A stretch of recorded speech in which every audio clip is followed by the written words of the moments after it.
ওয়ালাইকুম নমস্কাৰ মই তান্ত্ৰিক কবিৰাজ মনিউল ইছলাম। মই গোটেই কাম কাজবোৰ আখনৰ পৰা কৰোঁ, আপোনালোকে জানে। আজি এটা কাম মই চালান দিম শিলচৰৰ এইটো বস্তু আৰু চালানী কামবোৰ আমি কেনেকৈ কৰোঁ আপোনালোকে চাই লওক। ইয়াতে ল'ৰা আৰু ছোৱালীৰ নামটো লিখিছোঁ। ল'ৰা আৰু ছোৱালীৰ নামটো লিখি তাবিজত ভৰালোঁ। তাবিজত ভৰাই কেঁচিৰে আমি হোপা মাৰিলোঁ। হোপা মাৰি এই বস্তুখন আমি এনেকুৱাভাৱে চালান কৰিম।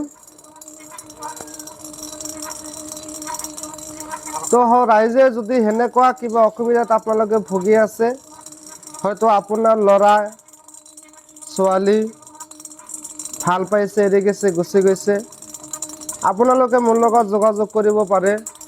কোনোবা পৰিয়ালৰ মাজত অশান্তি আছে, জিন বতৰ আচৰ, কোনোবা শত্ৰু মানুহ আছে, কোনোবা মানুহে কোনোবা মানুহৰ তাতে পইচা পাতি পায়, তো আপোনালোকে মোৰ লগত যোগাযোগ কৰিব পাৰে। আৰু এইভাগে ঘূৰাই দিয়ক। এইটো বস্তুটো হ'ল হিন্দু আসন। মই হিন্দু মানুহৰ কাম কাজবোৰ ইয়াৰ পৰা কৰোঁ। আৰু গোটেই ইয়াতে কামৰূপ কামাখ্যাৰ পৰা মেডিচিন অনা আছে। আৰু এইটো হ'ল মুছলিম মানুহৰ আসন। আমাৰ ইয়াতে হিন্দু মুছলিম জাতি ধৰ্ম কোনো কথা নাই, সকলো জাতি ধৰ্মৰ মাজত কাম কাজবোৰ কৰোঁ। তো আপোনালোকৰ যদি সেনেকুৱা কিবা অসুবিধা থাকে, আপোনালোকে মোৰ লগত যোগাযোগ কৰিব। খুদা হাফিজ, জয় অসম।